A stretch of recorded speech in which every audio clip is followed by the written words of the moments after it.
Hello friends, నమస్తే. నేను Lakshmi. Welcome to my gardening channel తోటమాలి. మల్లెపూల సీజన్ స్టార్ట్ అయిందండి. ఆల్రెడీ మార్కెట్లో మల్లెపూలు అయితే అవైలబుల్గా ఉన్నాయి, దొరుకుతున్నాయి. కాకపోతే ఈ టైంలో మనకు స్టార్టింగ్ కాబట్టి ఎక్కువ రేటు ఉంటాయి. మన ఇంట్లో కూడా మల్లె చెట్లు చాలామంది ఇప్పటికే ప్రూనింగ్ చేసుకుని ఉంటారు. చాలామంది ఇళ్లలో ప్రూనింగ్ అయిపోయిన తర్వాత చిగుర్లు కూడా స్టార్ట్ అయి ఉంటాయండి. వారం 10 రోజుల తర్వాత చక్కగా చిగుర్లు వచ్చిన తర్వాత మల్లె మొక్కకు తీసుకోవాల్సిన జాగ్రత్తలు ఏంటి అనేది ఈరోజు వీడియోలో తెలుసుకుందాము. ఇప్పుడు నేను చూపిస్తున్న ఈ మొక్క లాస్ట్ ఇయర్ మొక్క అండి. లాస్ట్ ఇయర్ ఇంత చక్కగా పూలు వచ్చాయి. అదే మొక్కను ఈ ఇయర్ నేను ప్రూనింగ్ చేసి లాస్ట్ వీక్ అంటే 10-15 రోజుల క్రితం ఒక వీడియో పెట్టాను. దానికి మళ్ళీ ఇప్పుడు ఫర్టిలైజర్స్ ఇస్తున్నానండి. ఫర్టిలైజర్స్ మనము చక్కగా ఇచ్చామనుకోండి, దాని మొక్కలు స్టార్టింగ్ స్టేజ్ అంటే ఇప్పుడు చిగుర్లు వచ్చే టైంలో చక్కగా ఫర్టిలైజర్స్ ఇస్తే మొక్క గుబురుగా పెరగటమే కాకుండా మొక్క నిండా పూలతో మొక్క అయితే కలకల్లాడిపోతుంది. ఇంకా మనము పూలు కట్టడానికి కూడా వీలు కానన్ని ఫ్లవర్స్ వస్తాయండి. అన్ని ఫ్లవర్స్ మనము చూడొచ్చు. దీనికి నేను చెప్పబోయే టిప్స్ని మీకు చూపిస్తా చూడండి. ముందు ఈ ఆకుల మీదంతా కూడా ఆకుముడత వచ్చిందండి. ఈ ఆకుముడతను తగ్గించుకున్న తర్వాత మనము ఇంకా వేరే పని చేయాల్సి ఉంటుంది. లేకపోతే ఆకుముడత ఉంటే మాత్రం మొక్కలు అనేటివి ఫ్లవర్స్ రావండి, దానికి పెస్ట్ అటాక్ అయి ఉంటాయి. సో ప్రతి ఒక్కరికి ఇప్పుడు ఆకుముడత అయితే స్టార్టింగ్ స్టేజ్లోనే మనము కంట్రోల్ చేసుకుంటే తర్వాత ఇంకా మొగ్గలు పూలు వచ్చే టైంకి ఆకులకి ఎలాంటి పెస్టిసైడ్ని మనము స్ప్రే చేయాల్సిన అవసరం లేదు. సో ముందుగా నేనేం చేస్తున్నానంటే ఈ కొత్త చిగుర్లు వచ్చాయండి. అంటే నా మొక్కలు నేను ఆల్రెడీ ట్రిమ్ చేసుకున్న తర్వాత ఇప్పుడు కొత్త చిగుర్లు వచ్చాయి, మొగ్గలు కూడా స్టార్ట్ అయిపోయినాయి. కాకపోతే నేనేం చేస్తున్నానంటే నాకు మొక్క గుబురుగా కావాలి, వెంటనే ఫ్లవర్స్ అవసరం లేదండి, మెల్లగా వచ్చినా పర్వాలేదు, గుబురుగా కావాలి. అందుకోసం నేనేం చేస్తున్నానంటే ఈ పైన ఉన్న చిగుర్లన్నీ కూడా 2 ఆకులు కింద వరకు కట్ చేసుకుంటున్నాను. ఒక 15 రోజుల తర్వాత కట్ చేసిన ప్రతి చోట మీకు 2-3 కొమ్మలు అయితే వచ్చేస్తాయండి. మనకు ముందు గుబురుగా మొక్కను పెంచుకున్న తర్వాత మనము ఫ్లవరింగ్ కోసము ఆశపడాలి. అలా కాకుండా ఫ్లవర్స్ మొగ్గలు రాగానే మనం అలా వదిలేసామనుకోండి, గుబురుగా మొక్క ఉండదు, ఎక్కువ ఫ్లవర్స్ రావు. చూసారండి, లాస్ట్ ఇయర్ ఇందాక నేను చూపించిన వీడియోలో మొత్తం అంతా గుబురుగా ఉన్నింది కదా, అసలు కింద మట్టి అనేది కనిపించకుండా ఉన్నింది.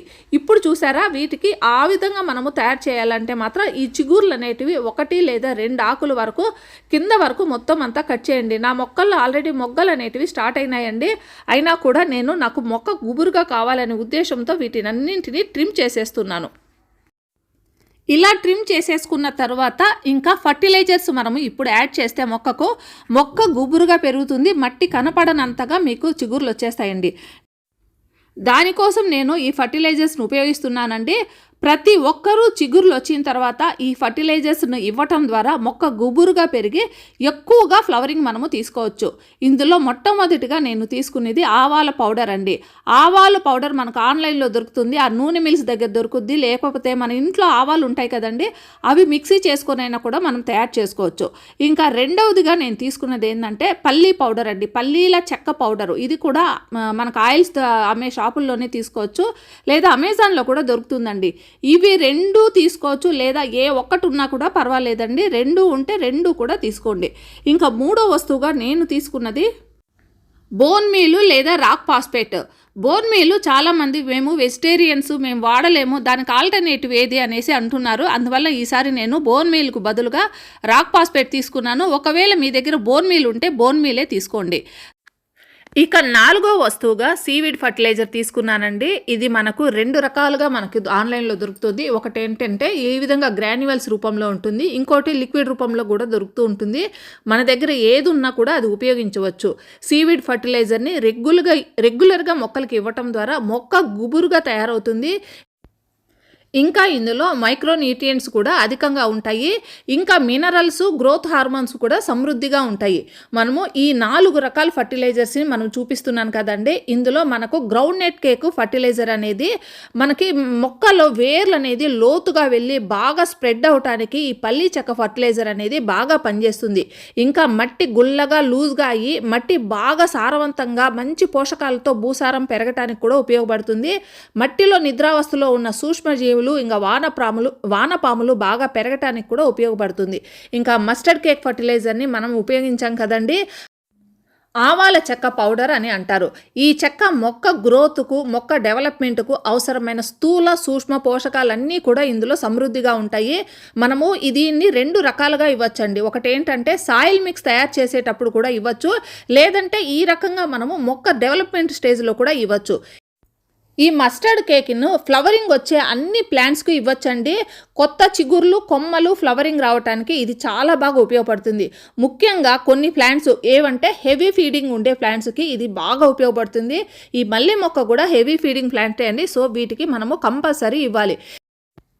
ఇక ఇందులో మనము రాక్ పాస్పేట్ని కూడా యాడ్ చేసాము. రాక్ పాస్పేట్ అనే పదంలోనే పాస్పరస్ అనేది ఉందండి.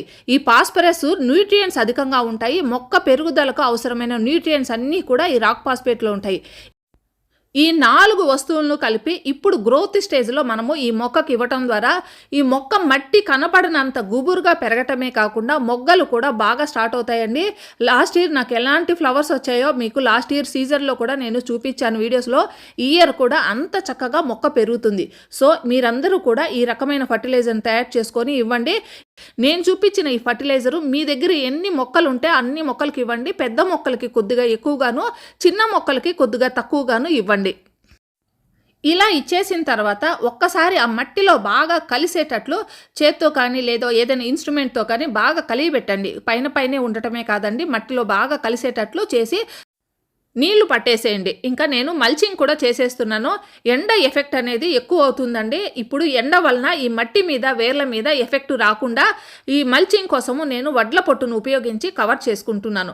సో ఈ టైంలో మనము మల్చింగ్ చేయటం వల్ల మనం ఇచ్చిన ఫర్టిలైజర్స్ కూడా ఎండ ప్రభావంతో డ్యామేజ్ అవ్వకుండా మొక్కకు బాగా అందటానికి కూడా అవకాశం ఉంది. సో ఈ విధంగా మనము మట్టినంతా ఈ మల్చింగ్ ద్వారా మనము కవర్ చేసేసుకోవచ్చు. ఈ విధంగా చేసుకున్న తర్వాత ఇప్పుడు ఆకులకి మనము ట్రీట్మెంట్ చేసుకుందాము. ఆల్రెడీ ఆకుల మీదంతా కూడా ఆకుముడత అనేది తయారైంది కదా. ఈ ఆకుముడత కోసం మనం ఇప్పుడు ట్రీట్మెంట్ ఒక్కసారి ఇస్తే ఇంకా ఈ సీజన్ అంతా కూడా మళ్ళీ ఇవ్వాల్సిన అవసరం లేదు. దీనికోసం నేనేం తీసుకుంటున్నానంటే బేకింగ్ సోడా ఉపయోగిస్తున్నానండి. బేకింగ్ సోడా అనేది ది బెస్ట్ పెస్టిసైడ్, ప్లస్ ఇది ఒక రకంగా మనకు అన్ని రకాలైన పెస్ట్ను కంట్రోల్ చేయడానికి ఉపయోగపడుతుంది. ఇది వంట సోడా అండి. ఇండ్లలో దోశలు, ఇడ్లీలో కలుపుకోవడానికి వాడుకుంటాం కదా, అదే బేకింగ్ సోడా. ఇది 1 లీటర్కి 1/2 స్పూన్ అంతా తీసుకోవాలండి. నేను 2 లీటర్స్కి తయారు చేసుకుంటున్నాను. 2 సార్లు వేసుకున్నాను.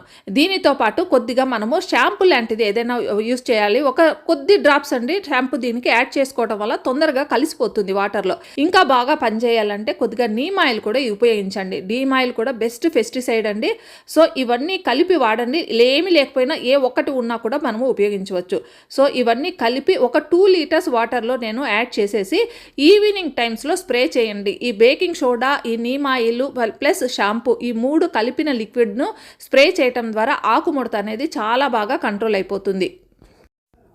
ఈరోజు వీడియోలో మొక్క కత్తిరింపులు చేసుకున్న తర్వాత చిగుర్లు వచ్చే స్టేజ్లో తీసుకోవాల్సిన జాగ్రత్తలు, ఫర్టిలైజర్స్ని మీకు తెలియజేశాను.